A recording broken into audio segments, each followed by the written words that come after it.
जय श्री राम, जय गौ माता, जय राधे श्याम। देवताओं को पूजने से हर प्रकार की समृद्धि पास में ही रहती है। यत्र संपूजितस् तत्र लक्ष्मी दूर तरा नहीं। इस श्लोक में लिखा है कि भगवान की शरण में रहोगे, परमात्मा को पूजते रहोगे तो निश्चित रूप से संपदा संपत्ति ये सब आपके नजदीक रहेगी, आपके पास रहेगी। इस वीडियो में हम चर्चा कर रहे हैं सोमवती अमावस्या की व्रत कथा। तो क्योंकि इस कथा को सुनने के बहुत ज्यादा पुण्य है, फायदे हैं, लाभ है। सोमवती अमावस्या की व्रत कथा।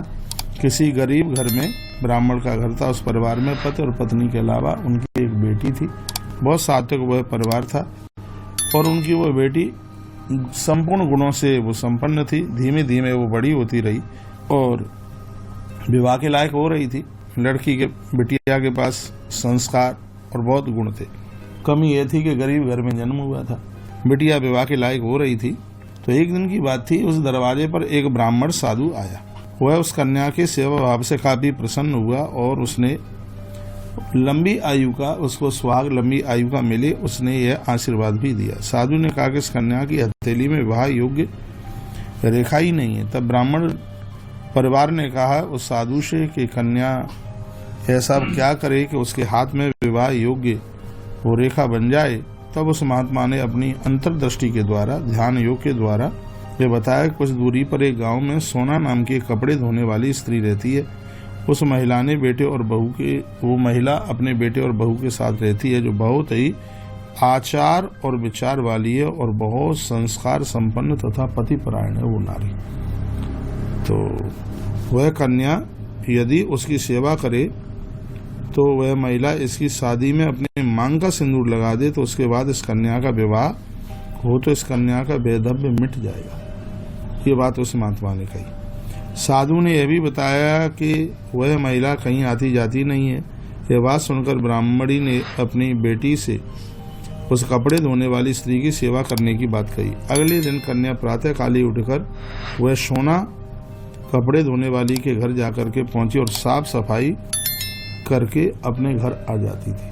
रोज जाती थी उसके घर, साफ सफाई करके वो आ जाती। एक दिन सोना कपड़े धोने वाली अपनी बहू से पूछती है कि तू ये बता कि सुबह उठ करके ये साफ सफाई करके कौन चला जाता है, पता ही नहीं लगता। बहू ने कहा, माँ जी मैंने तो सोचा कि आप सुबह उठ करके सारे काम धाम को खत्म कर लेती हैं, मैं तो देर से उठती हूँ। इस पर दोनों सास बहू निगरानी रखने लगी कि सुबह ही सुबह ये आता कौन है जो साफ सफाई करके ये चला जाता है। तो कई दिनों के बाद उस कपड़े धोने वाली सोना ने देखा कि कन्या अंधेरे में आती है और घर के पूरे काम धाम को साफ सफाई लिपाई पुताई करके वो चली जाती है।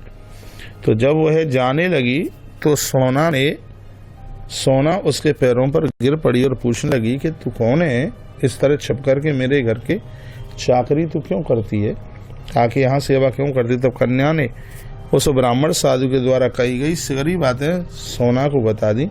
सोना पतिपरायण थी, उसमें बहुत ज़्यादा तेज था और उसी समय क्या हुआ कि उस सोना का पति अस्वस्थ था, बीमार था। उसने अपनी बहू से अपने लौट आने तक घर पर ही रहने को कहा। सोना ने जैसे ही अपनी मांग का सिंदूर उस कन्या की मांग में लगाया, तत्काल उसका पति मर गया। सोना कपड़ा धोने वाली थी पंडित जी, उसके पति की मृत्यु हो गई और उसे इस बात का पता चल गया। वह घर से निराजल ही चली थी, यह सोचकर के रास्ते में कहीं पीपल के पेड़ मिलेगा तो उसे भंवरी देकर और उसकी परिक्रमा करके ही जल ग्रहण करूंगी। सोमवती अमावस्या के दिन पीपल की परिक्रमा लगाने की बड़ी महिमा है। इससे पति और पुत्र दोनों की आयु बढ़ती है। उस दिन सोमवती अमावस्या थी, जिस दिन सोना कपड़े धोने वाली स्त्री का पति मरा, उस दिन सोमवती अमावस्या थी। ब्राह्मण के घर मिले पुए पकवान की जगह उसने ईंट के टुकड़ों से 108 बार परिक्रमा लगा दी पीपल की। और तो कुछ स्थानीय ऐसा कहा जाता है कि वृक्षों की जो परिक्रमा लगाते हैं पंडित जी, खाली हाथ से नहीं, टॉफी हो, खाने पीने की चीज हो, सिक्का हो, कुछ नहीं हो तो फूल हो, तो खाली परिक्रमा नहीं लगाई जाती। तो उसने 108 बार पीपल के पेड़ की परिक्रमा की और उसके बाद जल ग्रहण किया। ऐसा करते ही उसके पति के जो मुर्दा पड़ा हुआ था उसमें प्राण वापस आ गए। सोमवती अमावस्या के दिन पीपल की परिक्रमा करते ही जो उसका पति मर गया था, प्राण वापस आ गए। और जब कपड़े धोने वाली सोना वापस आई घर पे, तो उसे उसका पति जीवित मिला। वो ब्राह्मण की बेटी थी, उसका वैधव्य खत्म हो गया, उसको बहुत अच्छा घर और परिवार मिला। ये कथा रही सोमवती अमावस्या की, जो कि हमने तुलसी मंगलवाणी यूट्यूब चैनल के माध्यम से आपके पास तक पहुंचाई है। और मैं कहना चाहूँगा 30 तारीख को 30 दिसंबर को सोमवती अमावस्या है। आपसे हो सके तो आप पीपल की परिक्रमा लगाना, पीपल की पूजा करना। सोमवती अमावस्या के दिन पीपल और तुलसी की परिक्रमा का पूजन का बहुत भारी महत्व है, इसे आप चूक नहीं जाइएगा। बहुत बहुत धन्यवाद है आपके लिए, क्योंकि आपने वीडियो को अंत तक सुना है।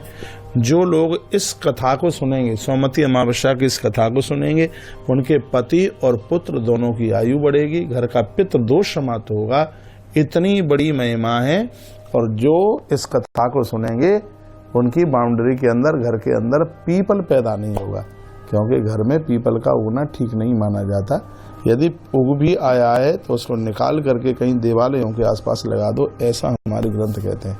क्योंकि पीपल का वृक्ष ऐसा है जो पूजा चाहता है, फिर वो पूजा नहीं होती है तो दिक्कतें खड़ी हो जाती हैं। बहुत बहुत धन्यवाद।